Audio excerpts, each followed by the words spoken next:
नमस्कार दोस्तों, स्वागत है आपका आज के इस वीडियो में। हम 9th साइंस 1 के first chapter laws of motion को पढ़ेंगे। तो आइए शुरू करते हैं आज का यह video. Motion of an object, ठीक है। So first of all, object क्या होता है? ऑब्जेक्ट वह हर चीज़ है जो मोशन करती है या फिर रेस्ट पे प्रेजेंट है। रेस्ट यानी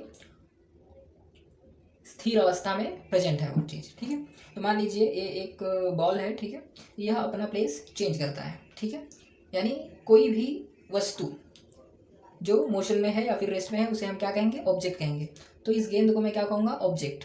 ऑब्जेक्ट क्या कर रहा है? अपना प्लेस चेंज कर रहा है, ठीक है। कोई भी ऑब्जेक्ट अपना प्लेस जब अपना पोजीशन जब चेंज करेगा तो उसी चेंजेस को, इसी किए गए चेंजेस को विद रिस्पेक्ट टू सराउंडिंग हम क्या कहते हैं? मोशन कहते हैं। क्या कहते हैं? मोशन, ठीक है। If the position of an object changing with respect to its surrounding, that is said to be motion, otherwise it is said to be rest. अगर वो मोशन नहीं कर रहा है, प्लेस पोजीशन चेंज नहीं कर रहा है ऑब्जेक्ट, तो उस कंडीशन को क्या कहते हैं हम? रेस्ट, ठीक है। अगला है डिस्प्लेसमेंट एंड डिस्टेंस। आइए समझते हैं इसको, ठीक है। तो फर्स्ट ऑफ ऑल हम समझते हैं डिस्प्लेसमेंट, ठीक है। डिस्प्लेसमेंट, इसके नाम से ही हमें समझ में आ रहा है कि कुछ प्लेस की बात होगी। किसकी बात होगी? प्लेस की। इसके डेफिनेशन की बात करें तो the minimum distance between the starting and finishing point, ठीक है।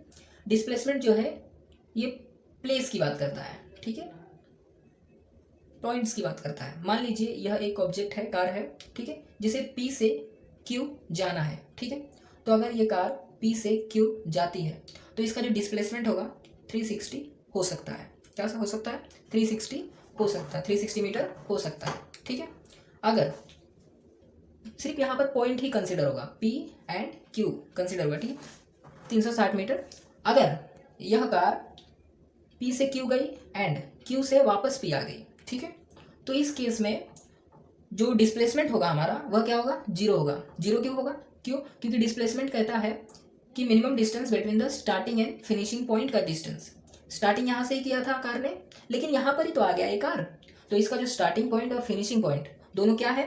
दोनों एक ही है, और इन दोनों के बीच का डिस्टेंस तो जीरो है। तो हम कह सकते हैं कि डिस्प्लेसमेंट इस केस में क्या हो जाएगा? जीरो हो जाएगा, ठीक है। वैसे ही मान लीजिए A एंड B दो पॉइंट है, ठीक है। ये मेरा घर है, ये मेरे दोस्त का घर है, ठीक है। यहाँ पर बहुत सारे रास्ते हैं, ठीक है। ये एक रास्ता हो गया, यह एक रास्ता हो गया, और यह एक रास्ता हो गया, ठीक है।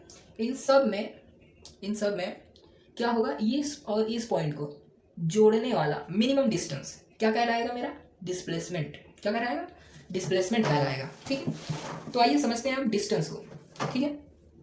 सो इसमें डिस्टेंस क्या कहलाएगा? डिस्टेंस बोलता है कि ऑब्जेक्ट के द्वारा तय किया गया रास्ता ही क्या होगा? डिस्टेंस होगा, है ना।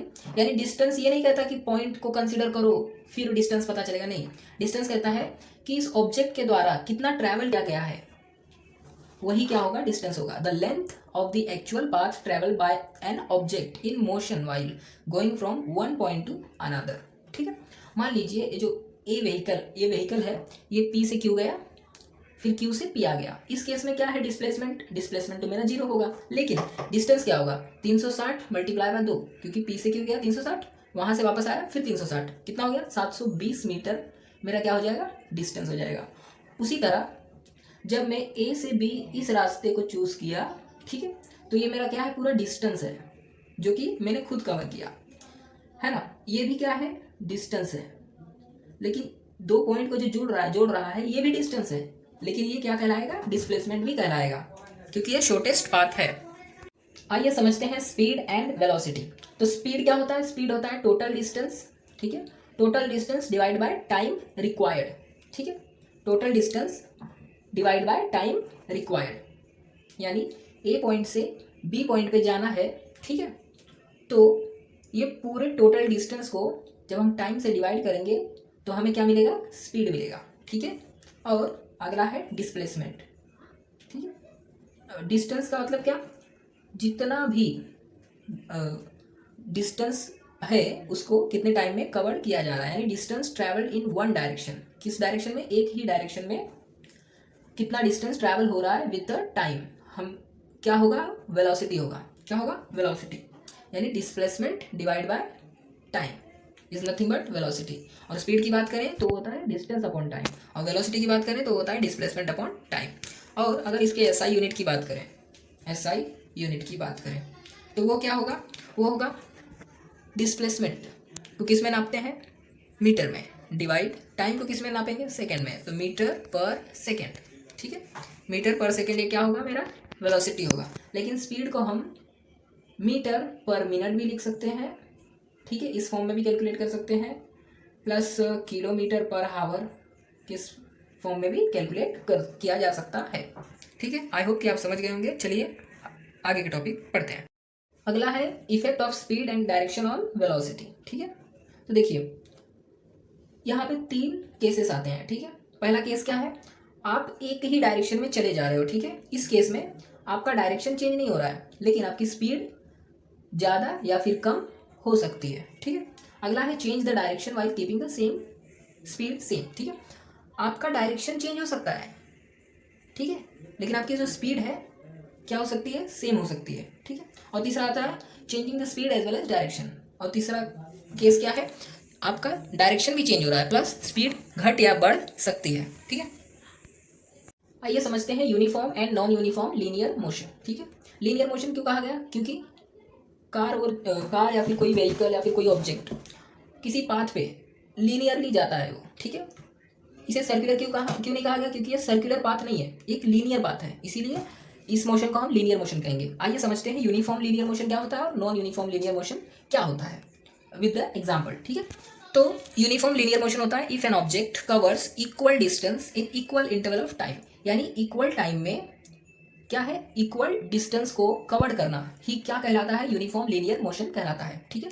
और नॉन यूनिफॉर्म की बात करें तो इक्वल टाइम इंटरवल पे नॉट इक्वल डिस्टेंस कवर करना, यानी इक्वल डिस्टेंस कवर नहीं हो पा रहे हैं इक्वल टाइम इंटरवल पे, तो उसे हम कहते हैं non uniform circular linear motion, non uniform linear motion कहते हैं, ठीक है। आइए उसे इस एग्जाम्पल के थ्रू समझते हैं। मान लीजिए अमर, अकबर और एंथनी घूमने निकले हैं, ठीक है।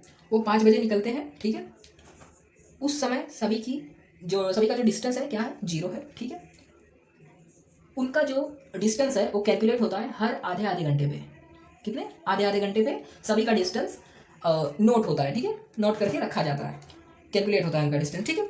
अगर मैं अमर की बात करूँ तो उसका जो डिस्टेंस है, ठीक है, वो हर आधे आधे घंटे में 20 से बढ़ रहा है, 20, 20, 40, 20, 60, 20, 80, 20, 25, 100 और 20 तक 120, यानी 20 के हिसाब से, 20 किलोमीटर के हिसाब से वो बढ़ता जा रहा है। यानी मैं कह सकता हूँ कि जो अमर का मोशन है वो यूनिफॉर्म टाइप का है ना, क्योंकि इक्वल इंटरवल ऑफ टाइम, मतलब आधा आधा घंटे का जो इंटरवल है टाइम का, उस टाइम में अमर 20-20 किलोमीटर कवर कर रहा है, यानी इक्वल डिस्टेंस कवर कर रहा है। अगर मैं अकबर की बात करूं तो वह अगले आधे घंटे में 18 किलोमीटर, उसके अगले आधे घंटे में फिर 18 36, यानी फिर से 18 किलोमीटर उसने कवर किया, लेकिन उसके बाद उसने 42 किया, यानी कहीं ना कहीं चेंजेस आ गए, यानी 18 कवर किया, उसके बाद फिर 18 कवर किया, उसके बाद उसने फाइनली 6 कर दिया, यानी टाइम के हिसाब से इक्वल डिस्टेंस कवर नहीं कर पाया। तो इसी मोशन को मैं कहूँगा नॉन यूनिफॉर्म मोशन। अगर मैं एंथनी की बात करूँ तो एंथनी 14, 28, 42, 56, 70, 84, यानी 14 किलोमीटर के हिसाब से इक्वल डिस्टेंस कवर कर रहा है हर आधे घंटे में। तो इस हिसाब से अकबर नहीं अमर एंड एंथनी ये दोनों किस टाइप के मोशन को फॉलो कर रहे हैं, ये यूनिफॉर्म लीनियर मोशन शो कर रहे हैं। और अकबर की बात करूं तो ये क्या है, नॉन लीनियर मोशन को शो कर रहा है, ठीक है। आई होप कि आप समझ गए होंगे। चलिए आगे बढ़ते हैं, समझते हैं एक्सेलरेशन के बारे में। तो एक्सेलरेशन क्या होता है, बेसिक सा मतलब है एक्सेलरेशन का मतलब होता है rate of change of velocity, यानी टाइम के हिसाब से इक्वल इंटरवल ऑफ टाइम पे वेलोसिटी क्या होती है, चेंज होती है, या तो फिर बढ़ेगी या तो फिर घटेगी, ठीक है, या फिर कांस्टेंट रहेगी, ठीक है। यानी एक्सेलरेशन पॉजिटिव भी हो सकता है, नेगेटिव भी हो सकता है और 0 भी हो सकता है, ठीक है। मान लीजिए कि एक क्या है, सिलेंड्रिकल ट्यूब है, ठीक है, उसमें आप एक गेंद को छोड़ते हैं। जब आप गेंद पकड़े थे तब इस गेंद की वेलोसिटी क्या थी, इनिशियल वेलोसिटी 0 थी, ठीक है। जब आप इस गेंद को छोड़ते हैं तो कहीं ना कहीं इस गेंद की वेलोसिटी, फाइनल वेलोसिटी जो है बढ़ती है, ठीक है। इनिशियल वेलोसिटी तो 0 थी, लेकिन फाइनल वेलोसिटी क्या हुई, बढ़ रही है। टाइम, कुछ ना कुछ टाइम लगेगा इसको यहाँ तक पहुँचने के लिए। उस टाइम के दौरान इसकी जो वेलोसिटी है चेंज हो रही थी, 0 से बढ़ रही थी, यानी कहीं ना कहीं वेलोसिटी में चेंजेस आ रहे थे टाइम के हिसाब से। तो इसी चीज़ को हम कहते हैं एक्सेलरेशन, ठीक है। क्या कहते हैं, एक्सेलरेशन। जैसे कि आपने पार्क में गए होंगे आप, वहाँ पर एक ऐसे घसरगुंडी जैसा होता है, आई थिंक मैं सही बना रहा हूँ, हाँ ऐसा। जब आप यहाँ पर बैठे होते हैं तब आपकी इनिशियल वेलोसिटी क्या होती है, 0 होती है। जब आप यहाँ से फिसलना शुरू करते हैं आपकी वेलोसिटी सडनली इंक्रीज करती है, बहुत तेज हो जाती है, और यहाँ पर आके फिर 0 हो जाती है।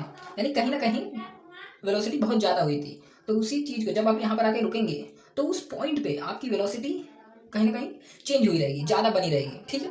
तो हम चेंज इन वेलोसिटी कैसे निकालते हैं, तो हम चेंज इन वेलोसिटी निकालते हैं फाइनल वेलोसिटी को इनिशियल वेलोसिटी से क्या कर देते हैं, माइनस कर देते हैं। तो हमें क्या मिल जाता है, चेंज इन वेलोसिटी मिल जाता है, ठीक है, जो कि यहाँ पर दर्शाया गया है, देखो जस्ट 1 मिनट, ये रहा, ठीक है। और उसे हम जब हम टाइम से डिवाइड करते हैं तो हमें क्या मिलता है, एक्सेलरेशन मिलता है। क्या मिलता है, एक्सेलरेशन। अब जैसे लीनियर मोशन नॉन यूनिफॉर्म और यूनिफॉर्म टाइप का था, है ना, जो हम प्रीवियसली समझे, उसी प्रकार एक्सेलरेशन जो है वो भी दो टाइप में डिवाइड हो जाता है। पहला टाइप ही, मतलब इसे कंडीशन कह सकते हैं, दो कंडीशन। जब एक कंडीशन होगा यूनिफॉर्म एक्सेलरेशन, जहां पर क्या होगा, इक्वल इंटरवल ऑफ टाइम पे क्या होगा, जो इक्वल अमाउंट में जो हमारी वेलोसिटी है चेंज हो रही होगी। ये दो velocity changes by equal amount in equal interval of time, the object is said to be uniform acceleration. यानी इक्वल टाइम में इक्वल वेलोसिटी बढ़ रही है या फिर घट रही है, तो इसे हम कहते हैं यूनिफॉर्म एक्सेलरेशन, ठीक है। अगर वहीं पर इक्वल टाइम पे इक्वल अमाउंट ऑफ वेलोसिटी नहीं बढ़ रही हो तो उसे हम क्या कहेंगे, नॉन यूनिफॉर्म एक्सेलरेशन, ठीक है। तो आइए समझते हैं पॉजिटिव एक्सेलरेशन, नेगेटिव एक्सेलरेशन और जीरो एक्सेलरेशन, ठीक है। एक्सेलरेशन किस पे डिपेंड कर रहा है, तो एक्सेलरेशन डिपेंड करता है वेलोसिटी पे। किस पे, वेलोसिटी पे, ठीक है। एक्सेलरेशन वेलोसिटी पे डिपेंड करता है, ठीक है, v पे डिपेंड करता है। When the velocity of an object increase, अगर ऑब्जेक्ट का वेलोसिटी बढ़ रहा होगा, ठीक है, उस केस में एक्सेलरेशन जो है पॉजिटिव माना जाएगा। क्या माना जाएगा, पॉजिटिव, यानी एक्सेलरेट हो रहा है, बढ़ रहा है एक्सेलरेशन, ठीक है। और जो एक्सेलरेशन और वेलोसिटी दोनों का जो डायरेक्शन होगा वो क्या होगा, सेम होगा, ठीक है। और वेलोसिटी बढ़ रही होगी जिसकी वजह से एक्सेलरेशन पॉजिटिव होगा, और वेलोसिटी और एक्सेलरेशन दोनों का डायरेक्शन क्या होगा, सेम होगा। दूसरे केस की बात करें तो जब वेलोसिटी ऑब्जेक्ट की डिक्रीज हो रही होगी, कम हो रही होगी, उस केस में एक्सेलरेशन जो है नेगेटिव होगा, ठीक है, यानी उसका जो वैल्यू है नेगेटिव में आएगा। और negative acceleration is also called deceleration. Negative acceleration को हम डीसेलरेशन भी कहते हैं। और इस केस में क्या होगा, वेलोसिटी तो डिक्रीज हो रहा है जिसकी वजह से एक्सेलरेशन क्या होगा, नेगेटिव होगा, जिसे हम डीएसेलरेशन भी कहते हैं। जहां पर एक्सेलरेशन और वेलोसिटी दोनों का जो डायरेक्शन है क्या होगा, अपोजिट होगा। क्या होगा, अपोजिट, सेम नहीं होगा। तीसरे कंडीशन की बात करें तो अगर velocity of object does not change, अगर वेलोसिटी ऑब्जेक्ट का वेलोसिटी चेंज ही नहीं हो रहा है तो उस केस में जो हमारा एक्सेलरेशन होगा क्या होगा, जीरो एक्सेलरेशन होगा, ठीक है। आइए समझते हैं graphical method and equation of motion, ठीक है। पहले हम ग्राफिकल मेथड को समझेंगे, उसके बाद हम समझेंगे इक्वेशन ऑफ मोशन, यानी मोशन के 3 इक्वेशन जो सर आइजक न्यूटन ने दिए, मतलब प्रपोज किए हैं उन्होंने, उसे हम समझेंगे, ठीक है। So first of all graphical method समझते हैं, ठीक है। तो ग्राफ पे हम वेलोसिटी और टाइम को कैसे दिखा सकते हैं, टाइम को हम एक्स एक्सिस पे लिख सकते हैं, ठीक है, कुछ इस प्रकार, और वेलोसिटी को हम वाई एक्सिस के थ्रू दिखा सकते हैं, ठीक है। अब हमारे पास डेटा है टाइम और वेलोसिटी के बीच, ठीक है। तो क्या है यहाँ पे, जीरो टाइम पे जीरो वेलोसिटी, ठीक है। 5 सेकेंड के बाद वेलोसिटी कितनी हो गई, 8 मीटर पर सेकेंड। अगले 5 सेकेंड में वेलोसिटी क्या हो गई, 16 मीटर पर सेकेंड। यानी 5-5 मिनट के इंटरवल पे वेलोसिटी किससे बढ़ रही है, देखी जाए तो 8 मीटर पर सेकेंड के हिसाब से बढ़ते जा रही है। 8 2 16 8 3 24 8 4 32 8 25 40 ऐसे ऐसे बढ़ते जा रही है। अगर हम इन दोनों को कंसीडर करें 0 0, तो यहाँ पर एक पॉइंट बनेगा, ठीक है। 5 and 8, 5 है टाइम, 8 है वेलोसिटी, तो यहाँ पर पॉइंट बनेगा। 10 है, 10 15 16 ऐसे ऐसे, और 16 के लिए, 24 के लिए, 32 के लिए, ऐसे ही बनते जाएगा। ऐसे क्या हमारा ग्राफ बनता जाएगा, ठीक है, वेलोसिटी और टाइम के रिस्पेक्ट में। अगर आपका ग्राफ एक लाइन, एक लीनियर आता है, ठीक है, तो इस केस में जो आपका ये जो ग्राफ है ये रिप्रेजेंट कर रहा है यूनिफॉर्म एक्सेलरेशन को, सॉरी मैंने सर्कुलेशन कहा, यूनिफॉर्म एक्सेलरेशन मोशन को ये रिप्रेजेंट कर रहा है। अगर आपका ग्राफ ऐसे ऊपर नीचे ऐसे टेढ़ा मेढ़ा है तो इस केस में आपका जो ग्राफ है ये नॉन यूनिफॉर्म एक्सेलरेशन को रिप्रेजेंट कर रहा होता है, ठीक है। आइए अब देखते हैं इक्वेशन ऑफ मोशन। तो equation of motion, equation of motion using graphical method, हम उसे ग्राफिकल मेथड के थ्रू कैसे फाइंड किया जा सकता है इक्वेशन ऑफ मोशन, उसे भी समझेंगे। पहले एक इंट्रोडक्शन देखते हैं। Newton studies motion of an object and gave a set of 3 equation of motion. Newton ने मोशन ऑब्जेक्ट के मोशन को स्टडी किया और उन्होंने 3 इक्वेशन दिए, ठीक है। दिस रिलेट द डिस्प्लेसमेंट, और यह इक्वेशन किस किस चीज़ों से रिलेट करते हैं, तो डिस्प्लेसमेंट, वेलोसिटी, एक्सेलरेशन, टाइम, ठीक है, इन सभी से रिलेट करते हैं। प्लस ऑब्जेक्ट क्या होगा, एक स्ट्रेट लाइन में मोशन कर रहा होगा, ठीक है। सपोज कीजिए कि object is in motion along a straight line, ठीक है। ऑब्जेक्ट एक स्ट्रेट लाइन में मोशन कर रहा है, ठीक है। इनिशियल वेलोसिटी उसकी होगी, फाइनल वेलोसिटी कुछ होगी, कुछ टाइम लगेगा, कुछ डिस्प्लेसमेंट यानी दूरी तय करेगा वो, डिस्प्लेसमेंट भी होगा, वेलोसिटी बढ़ेगी और घटेगी भी, उस केस में एक्सेलरेशन भी वहां पर प्रेजेंट होगा, ठीक है। तो इन सब चीजों को कंसिडर करके 3 इक्वेशन बनते हैं, ठीक है। पहला इक्वेशन जो कि रिलेशन बताता है वेलोसिटी और टाइम के बीच, जो कि है v equals to u plus a t, जहां पर v हमारा फाइनल वेलोसिटी है, u हमारा इनिशियल वेलोसिटी है, और a हमारा एक्सेलरेशन को डिनोट करता है, और t हमारा टाइम को, ठीक है। अगला जो रिलेशन है वो डिस्प्लेसमेंट और टाइम के बीच है। यह इक्वेशन डिस्प्लेसमेंट और टाइम के बीच रिलेशन बताता है, जो है s equals to u t plus half a t square, ठीक है। जहां पे s हमारा डिस्प्लेसमेंट रिप्रेजेंट करता है, u हमारा इनिशियल वेलोसिटी, t हमारा टाइम, और a हमारा एक्सेलरेशन, ठीक है। तीसरा जो इक्वेशन है वो रिलेशन बताता है डिस्प्लेसमेंट और वेलोसिटी के बीच, ठीक है। V square equals to u square plus 2as। आइए अब ग्राफिकल मेथड के थ्रू इन्हें कैसे फाइंड किया जा सकता है, डिराइव कैसे किया जा सकता है, उसे समझने की कोशिश करते हैं। तो आइए समझते हैं कि फर्स्ट इक्वेशन को कैसे हम फाइंड करेंगे with the help of graphical method, ठीक है, जो कि रिलेशन बताता है वेलोसिटी और टाइम के बीच। सो मान लीजिए the object start from the point D, मान लीजिए एक ग्राफ है, ठीक है। ये एक्स एक्सिस जो कि टाइम को रिप्रेजेंट करता है, वाई एक्सिस जो कि वेलोसिटी को रिप्रेजेंट करता है, ठीक है। मान लीजिए कि यहां से लेके यहां तक जो ऑब्जेक्ट है ये क्या है, ऑब्जेक्ट की इनिशियल वेलोसिटी है, ठीक है। और यहां से लेके यहां तक क्या है, ऑब्जेक्ट की फाइनल वेलोसिटी है, ठीक है।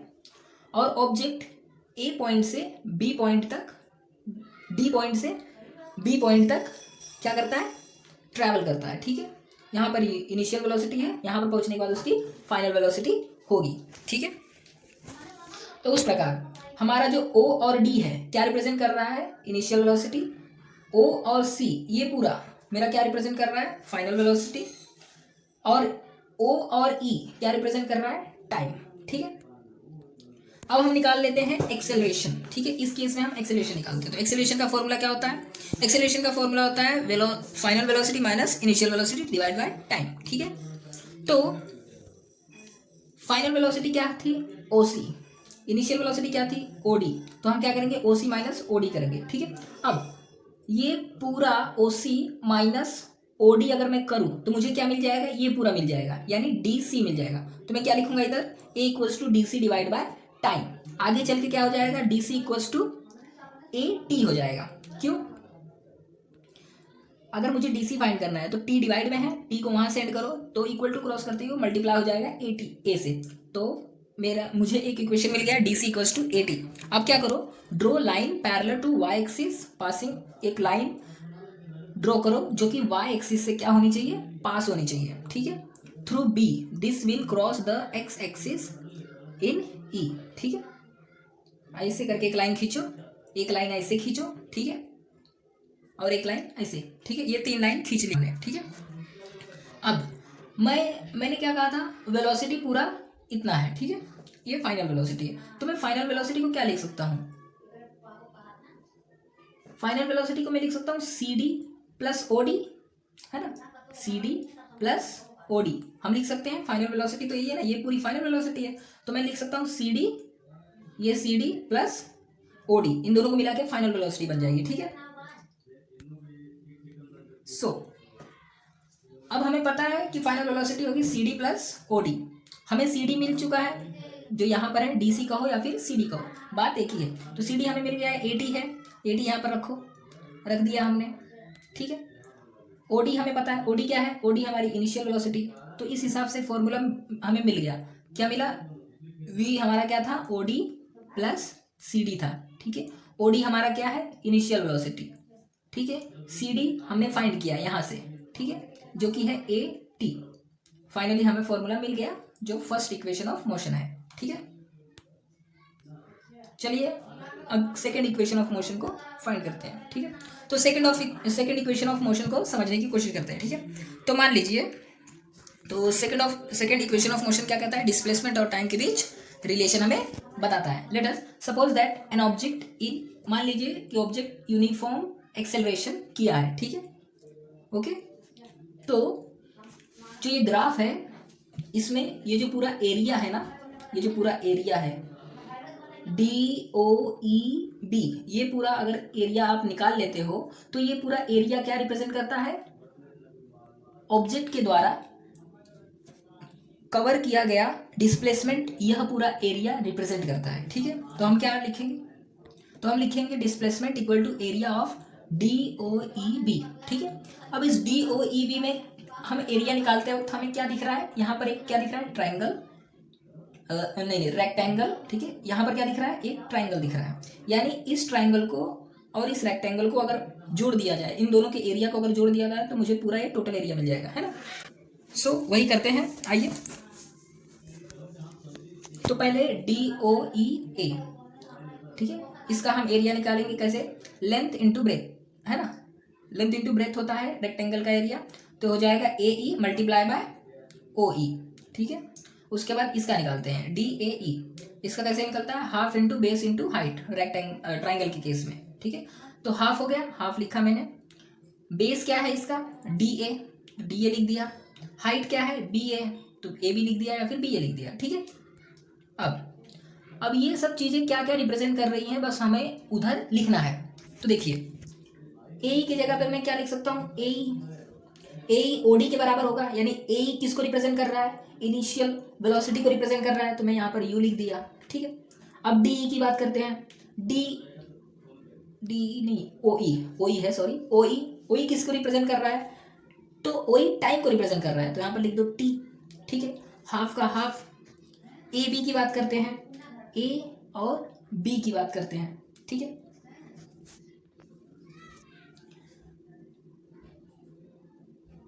तो जैसे हमने पहले इक्वेशन में क्या निकाला था, DC मेरा क्या निकल के आया था, 80। तो ये जो DC ये AB के बराबर होगा, यानी मैं कह सकता हूँ A और B भी क्या होगा, 80 होगा। तो AB की जगह मैं 80 पुट करता हूँ। अब DA की बात करते हैं। ठीक है, DA, तो अगर OE DA के बराबर होगा, यानी मैं कह सकता हूँ DA भी क्या है, टाइम को रिप्रेजेंट कर रहा है ना, तो मैं T लिख दिया।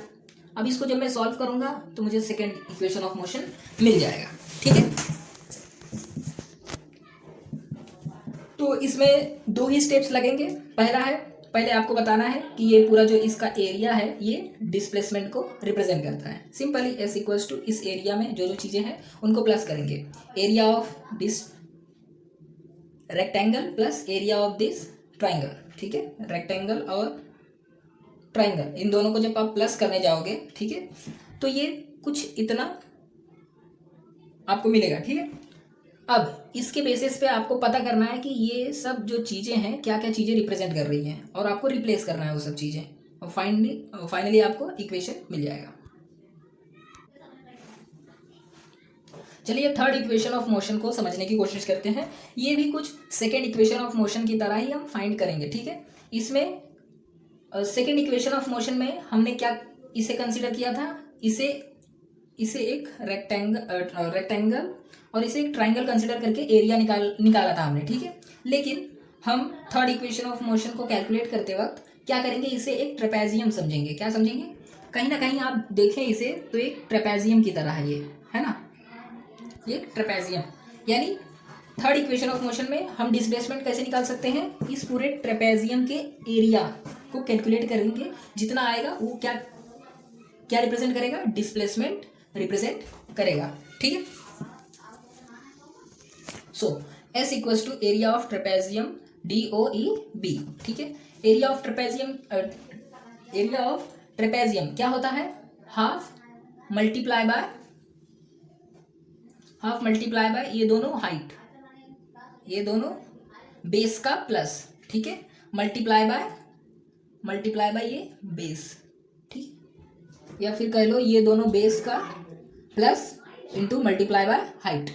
यही हमारा क्या ट्रेपेजियम का फॉर्मूला होता है एरिया निकालने के लिए, ठीक है। तो उसी हिसाब से हमने क्या किया,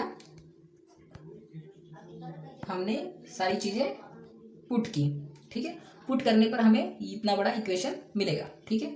अब इस इक्वेशन के हिसाब से OD प्लस BE, ठीक है, मल्टीप्लाई बाय OE, ठीक है, इतना ही लिखियो ट्रेपेजियम के एरिया के हिसाब से, ठीक है। अब हम क्या करेंगे, OD किस चीज़ को रिप्रेजेंट कर रहा है, BE किस चीज़ को रिप्रेजेंट कर रहा है और OE किस चीज़ को रिप्रेजेंट कर रहा है, सभी को हम लिखेंगे, ठीक है।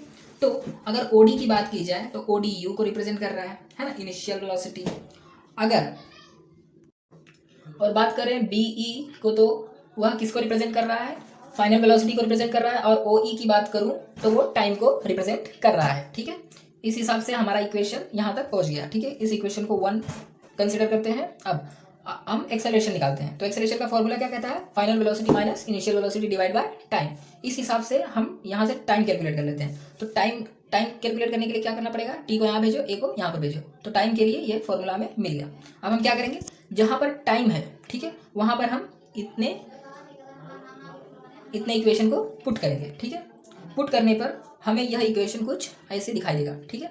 अब यहाँ पर क्या आ गया, u प्लस वी और v माइनस ए। ये कुछ किस जैसा दिख रहा है, a plus b multiply by a minus b, ऐसा दिख रहा है ना। a plus b multiply by a minus b क्या होता है answer, a square minus b square, ठीक है। इस हिसाब से हम क्या लिख सकते हैं यहाँ पर, v square minus u square, ठीक है। आगे हम इस फॉर्मूले को और सॉल्व करेंगे, जहाँ पर हाफ इससे मल्टीप्लाई हो जाएगा तो क्या हो जाएगा, s equals to v square minus u square divide by 2a। अब 2a को यहाँ पर सेंड करो, ठीक है, तो क्या हो जाएगा 2as, ठीक है। अब क्या करेंगे, माइनस यू स्क्वायर जो है उसको यहाँ पर सेंड कर दो, तो हमें फाइनली क्या इक्वेशन मिलेगा, v square equals to u square plus 2as, जो कि है third equation of motion. I hope कि आपको समझ में आया होगा। चलिए आगे बढ़ते हैं। हमने समझ लिया कि लीनियर इक्वेशन मोशन में एक और चीज़ आपको समझानी थी मुझे, वो है एवरेज स्पीड और एवरेज वेलोसिटी, ठीक है। एवरेज, अगर आपको एवरेज वेलोसिटी निकालना है विथ पॉइंट ए से बी के बीच, अगर आपको क्या निकालना है, एवरेज वेलोसिटी अगर निकालना है, तो आप क्या करेंगे कि एवरेज टाइम जो है, ठीक है, एवरेज टाइम जो है उनको प्लस करोगे। तो करो प्लस, ए के रिस्पेक्ट में टाइम क्या था 10, बी के रिस्पेक्ट में टाइम 20 था, तो नीचे लिखो 30 टाइम। ऊपर क्या होता है, डिस्टेंस, ठीक है। तो ऊपर एवरेज डिस्टेंस चाहिए तो दोनों को प्लस करो। बी के रिस्पेक्ट में कितना था, नहीं एवरेज एक्सेलरेशन निकालेंगे यहाँ पर, सॉरी। तो टाइम नीचे लिख दिया हमने, ठीक है। अब बी और ए के रिस्पेक्ट में 16 और 32 हमारा वेलोसिटी है, तो दोनों को प्लस करो, कितना आ जाएगा, कुछ आ जाएगा 48। और इसको जब आप डिवाइड करोगे तो आगे आपको आंसर मिलेगा, वो होगा एवरेज एक्सेलरेशन किसके बीच, ए और बी के बीच, ठीक है। आइए अब सर्कुलर मोशन पे चलते हैं। उसी प्रकार आप वेलोसिटी के लिए भी, एवरेज वेलोसिटी के लिए भी निकाल सकते हैं, जहां पर आप क्या करेंगे, जहां पे हम एक्स एक्सिस को टाइम के लिए और वाई एक्सिस को डिस्टेंस के हिसाब से रखेंगे, ठीक है। यहाँ पर डिस्टेंस का पैमाना चलेगा और यहाँ पर टाइम का पैमाना, और जो भी निकलेगा ए से बी, जैसे हमने एक्सेलरेशन में निकाला वैसे आप वेलोसिटी के लिए निकालोगे, ठीक है।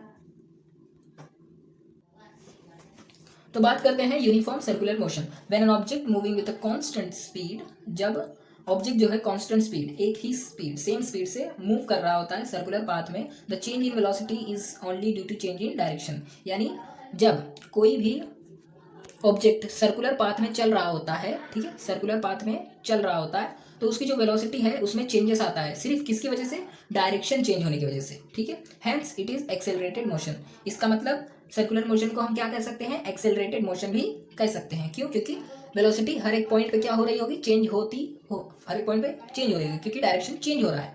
When an object move with a constant speed along a circular path, the motion is called uniform circular motion. जब कोई ऑब्जेक्ट सर्कुलर पाथ में घूम रहा हो प्लस उसकी स्पीड हर पॉइंट पे क्या हो, कांस्टेंट हो, ठीक है, तो उस मोशन को हम कहते हैं यूनिफॉर्म सर्कुलर मोशन। और जहां पे स्पीड कांस्टेंट नहीं होगी उसको हम नॉन यूनिफॉर्म सर्कुलर मोशन कह देंगे, ठीक है। अब देखो, जैसे स्पीड का फॉर्मूला क्या था, डिस्टेंस अपॉन टाइम, है ना, वैसे ही सर्कुलर मोशन में जो ऑब्जेक्ट है सर्कल के ये बाहरी छोर का चक्कर लगा रहा होगा, है ना। और हम जानते हैं कि ये जो बाहरी छोर है, ये जो बाहरी, इसे हम क्या कहते हैं, सरकमफेरेंस कहते हैं। और सरकमफेरेंस कैसे कैलकुलेट किया जाता है, 2πr से। यानी मैं कह सकता हूँ ये पूरा डिस्टेंस क्या है, 2πr है। क्या है, 2πr डिवाइड बाय टाइम है। यानी सर्कुलर मोशन में आप इस तरह से स्पीड फाइंड करते हो, ठीक है, circumference of circle divide by time, जो कि आपको वेलोसिटी देगा 2πr डिवाइड बाय टाइम, जहाँ पे r आपका क्या है आपका रेडियस ऑफ सर्कल है, ठीक है। ये जो मैंने यहाँ पर पिक्चर लगाया है ये रिप्रेजेंट कर रहा है सर्कुलर मोशन, लेकिन काफ़ी कम हद तक। मान लीजिए एक स्क्वायर है, ठीक है, उसका जो साइड है उसको फोल्ड करते जाइए आप, ठीक है। जब आप इन्फानाइट टाइम उसे फोल्ड करोगे तो वो कहीं ना कहीं क्या हो जाएगा, बन जाएगा सर्कल बन जाएगा, ठीक है। और आप उस पर पेन ऐसे चलाते रहिए तो पेन क्या हो जाएगा, ऑब्जेक्ट, और वो सर्कुलर मोशन परफॉर्म कर रहा है, ठीक है। आइए अब जानते हैं सर्कुलर मोशन में वेलोसिटी का डायरेक्शन क्या होता है। कैसे आप बता सकते हो, कैसे आप डिटरमाइन कर सकते हो कि वेलोसिटी का डायरेक्शन सर्कुलर मोशन में क्या होगा, ठीक है। तो सर्कुलर मोशन में वेलोसिटी का जो डायरेक्शन होता है सर्कल के टेंजेंटली होता है। क्या होता है, टेंजेंट। इस सर्कल से आप ऐसे टेंजेंट बनाइए, वो टेंजेंट क्या रिप्रेजेंट करेगा, वेलोसिटी का डायरेक्शन, ठीक है। और इसे कभी कभी हम टेंजेंशियल वेलोसिटी भी कहते हैं।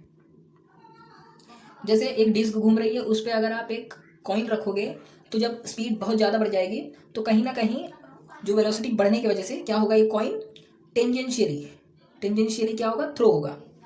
इस जो डिस्क घूम रही है इस पे से थ्रो होके वो टेंजेंशियल डायरेक्शन में चला जाएगा।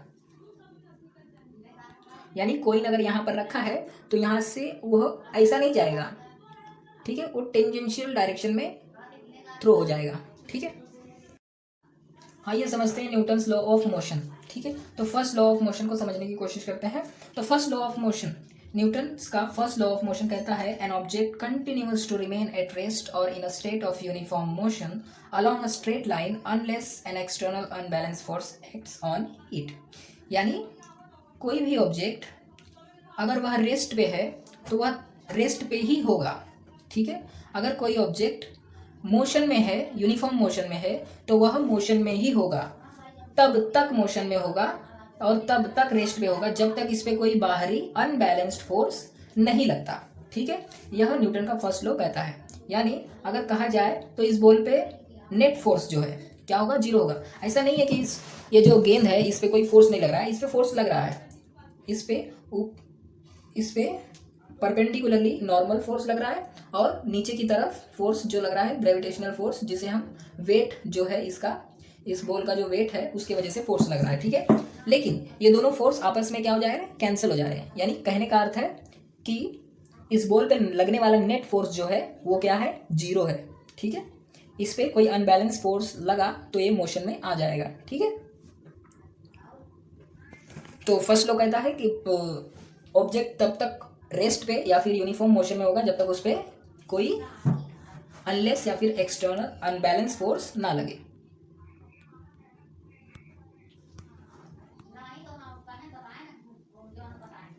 सो आइए समझते हैं सेकेंड लॉ ऑफ मोशन, ठीक है। तो सेकेंड लॉ ऑफ मोशन क्या कहता है, ये कहता है rate of change of momentum. क्या कहता है, rate of change of momentum. जैसे एक बॉल है तो इसका कुछ मास होगा, ठीक है। अगर इस पे कोई बाहरी फोर्स लगता है, ठीक है, इस गेंद पे बाहरी फोर्स लगता है तो ये कुछ क्या करेगा, डिस्प्लेस करेगा, कुछ वेलोसिटी से डिस्प्लेस करेगा, है ना।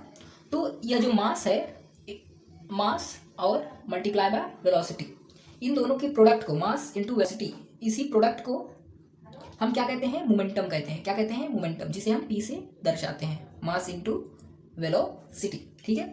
तो सेकेंड लॉ ऑफ मोशन क्या कहता है, the rate of change of momentum, यानी mass into velocity. Rate of change of का मतलब विद रिस्पेक्ट टू टाइम, यानी इसके मोमेंटम में क्या आ गया, चेंज आ गया with respect to time. Mass into velocity divide by time, वो किसके बराबर होगा, वह बराबर होगा अप्लाइड फोर्स के, ठीक है। यानी rate of change of momentum is directly proportional to applied force, ठीक है। mv divide by t is proportional to applied force, ठीक है। मोमेंटम डिवाइड बाय टाइम, यानी rate of change of momentum of this object, इस object का rate of change of momentum किसके बराबर होगा, इस पर लगाए गए फोर्स के बराबर होगा।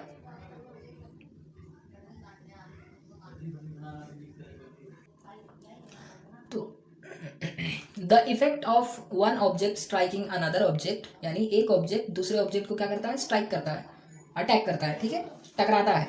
तो both object striking another object depends both on the mass of the former object and its velocity.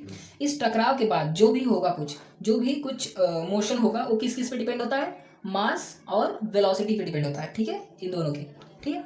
तो this mean that the effect of force depend on property related both mass and velocity, यानी जो टकराएंगे ये दो object, उसके बाद जो motion होगा, ठीक है, वो मोशन जो होगा, ठीक है, वो जो मोशन का इफेक्ट जो होगा वो किस किस चीज़ पे डिपेंड होगा, मास और वेलोसिटी पे, ठीक है। और इसी चीज़ को न्यूटन ने क्या टर्म दिया, मोमेंटम, मास इनटू वेलोसिटी के इस प्रोडक्ट को न्यूटन ने मोमेंटम टर्म दिया, जिसे हम पी से डिनोट करते हैं, ठीक है। अब मास इनटू वेलोसिटी, वेलोसिटी यानी डिस्टेंस अपॉन टाइम, ऐसे भी लिख सकता हूँ मैं, है ना।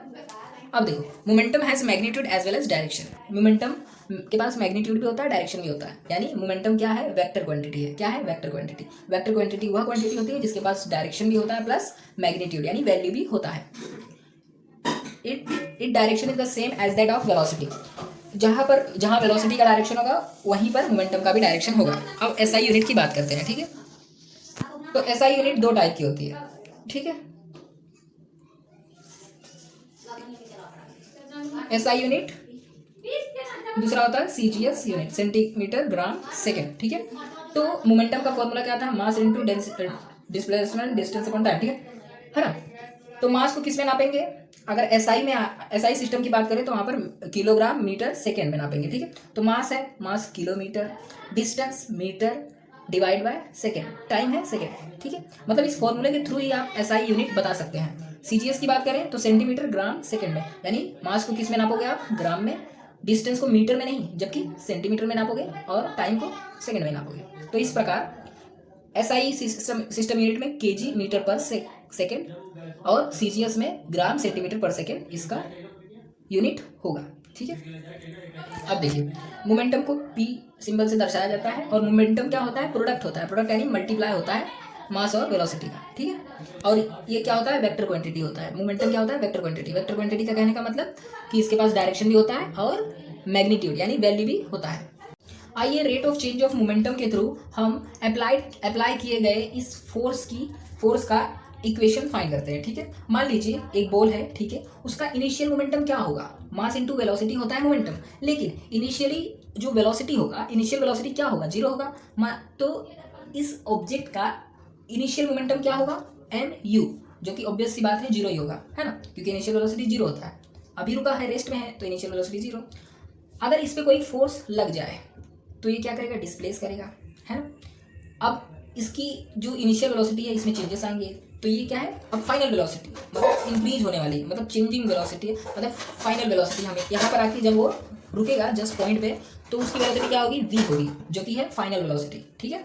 तो इस केस में यहाँ पर क्या होगा, एम इंटू वी, ठीक है, एम इंटू वी। अब हम rate of change of momentum निकालते हैं। तो rate of change of momentum कैसे निकालेंगे, change in momentum divide by time. वो कैसे चेंज इन मोमेंटम कैसे निकलेगा, final momentum minus initial momentum, ठीक है। तो कर लेते हैं, फाइनल मोमेंटम क्या है, एम इंटू वी, है ना। फाइनल मोमेंटम क्या है, m into v. Initial momentum क्या था, एम यू। जब ये रेस्ट पे था, जब इस पर फोर्स लगा तो ये कुछ डिस्प्लेस किया, ठीक है। जब डिस्प्लेस कर रहा था और आखिर में जब वो रुकने वाला होगा, तो उसका जो फाइनल वेलोसिटी हम यू से दर्शाएंगे, यू नहीं वी से दर्शाएंगे, ठीक है। तो final velocity, final momentum minus initial momentum किया हमने, ठीक है, डिवाइड बाय टाइम। मास तो नहीं चेंज होगा इस केस में, क्या नहीं चेंज हो रहा है, मास नहीं चेंज हो रहा है, तो मास हमने कॉमन निकाल लिया, ठीक है।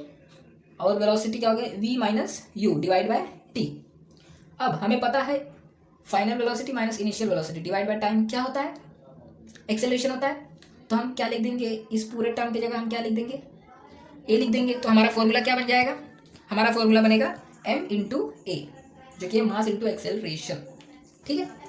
According to Newton second law of motion, Newton के सेकेंड लॉ ऑफ मोशन क्या कहता है, फोर्स जो है, अप्लाइड फोर्स जो है किसके बराबर होगा, मास into velocity divide by time, है ना, मास into velocity rate of change of momentum के बराबर होगा, यानी v डिवाइड बाय टी हमारा क्या बन गया है, m इंटू ए, यानी यही तो हमारा rate of change of momentum है।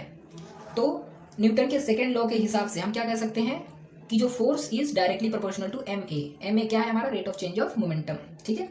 तो अब इस ये जो प्रोपोर्शनैलिटी का साइन है उसे हम हटाएंगे, उसे जब हम हटाएंगे तो उसकी जगह के लिख देंगे, और के क्या है, एक प्रोपोर्शनैलिटी कांस्टेंट है जिसका वैल्यू 1 है, इसीलिए यहाँ पर हम 1 रख के फाइनली फॉर्मूला हम निकाल चुके हैं, जो कि फोर्स का फॉर्मूला होता है mass into acceleration. Mass into acceleration is nothing but क्या है, rate of change of momentum, क्या है, rate of change of momentum.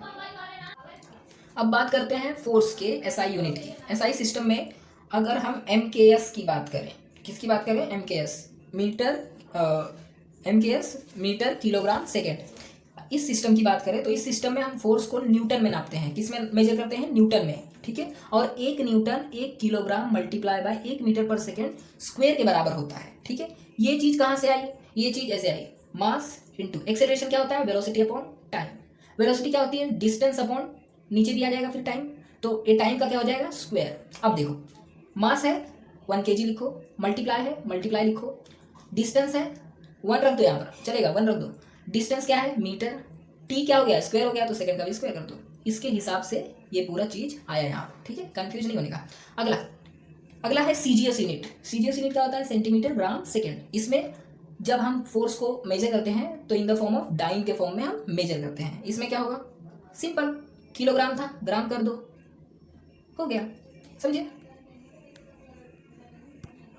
आइए Newton's third law of motion के बारे में समझते हैं, ठीक है। तो न्यूटन का थर्ड लॉ कहता है every action has an equal and opposite reaction force which act simultaneously, ठीक है। जैसे एक एरोप्लेन, मतलब क्या बोलते हैं, रॉकेट है, ठीक है।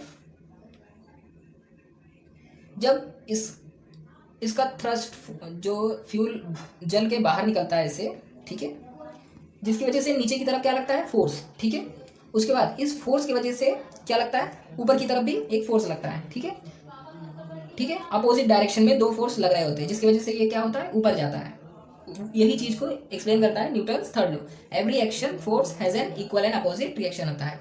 हर एक एक्शन फोर्स के अपोजिट क्या होगा, एक रिएक्शन फोर्स होगा। यानी फोर्स कभी भी अकेले काम नहीं करते हैं, फोर्स हमेशा पेयर में काम करते हैं। किस में काम करते हैं, पेयर में। आइए समझते हैं law of conservation of momentum के बारे में। यानी मोमेंटम कभी संरक्षित होता है, कभी मतलब खत्म नहीं होता, चेंज होता है वो, ठीक है। एक फॉर्म से दूसरे फॉर्म में चेंज हो सकता है, जैसे एनर्जी एक फॉर्म से दूसरे फॉर्म में चेंज होती है, nether be created nor be destroyed, कुछ उसी प्रकार मोमेंटम भी होता है। यानी मोमेंटम भी कंजर्व होता है।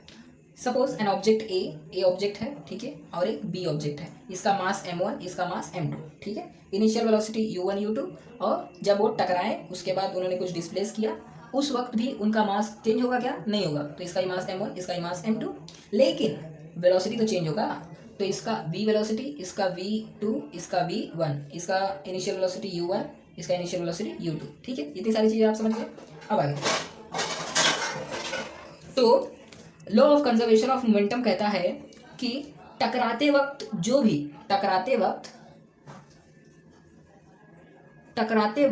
जो मोमेंटम था इन दोनों ऑब्जेक्ट का, वो किसके बराबर होगा, टकराने के बाद जो मोमेंटम बना उसके बराबर होगा। ये law of conservation of momentum कहता है। प्लस और क्या कहता है, और कहता है अगर बाहरी कोई एक्सटर्नल फोर्स 2 इंटरैक्टिंग ऑब्जेक्ट के बीच नहीं लगता तो उनका जो टोटल मोमेंटम होगा वो क्या होगा, कांस्टेंट होगा।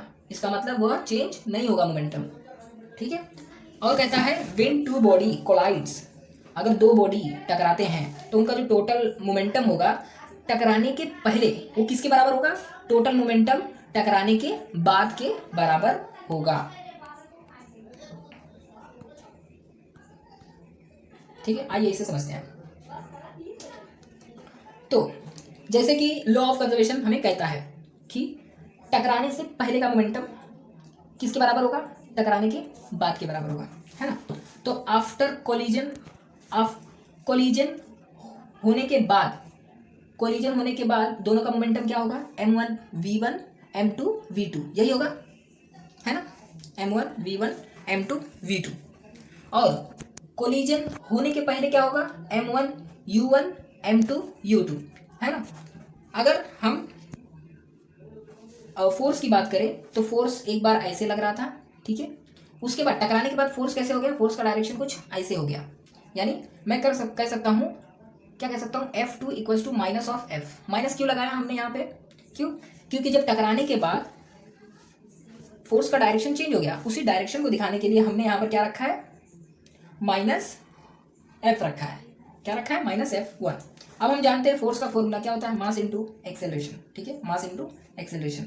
अब एक्सेलरेशन की जगह हम क्या लिख सकते हैं, एक्सेलरेशन की जगह हम लिख सकते हैं V2 minus U2 divide by time, ठीक है, डिवाइड बाय टाइम, है ना। और 1 भी करके लिख सकते हैं। तो यहाँ पर 2 के हिसाब से, यहाँ पे 1 के हिसाब से हम लिख देंगे। आगे अब हम इसे सॉल्व करेंगे। यहाँ पर भी टी है, यहाँ पर भी है, टी गेट कैंसिल हो जाएगा। ओके, आगे चल के फॉर्मूला कुछ ऐसा हो जाएगा। अब हम 2 वाले टर्म को इस तरफ भेजेंगे, 1 वाले टर्म को इस तरफ, ठीक है। अब फाइनल वेलोसिटी वाला टर्म हम यहाँ पर भेजेंगे, जिसकी वजह से ये इक्वेशन बनेगा, और इनिशियल वेलोसिटी वाला ये। अब ये चीज़ क्या कह रही है, देखिए ये चीज़ कह रही है फाइनल मोमेंटम किसके बराबर होगा, इनिशियल मोमेंटम के बराबर होगा, ठीक है। यही क्या है, law of conservation of momentum है, ठीक है।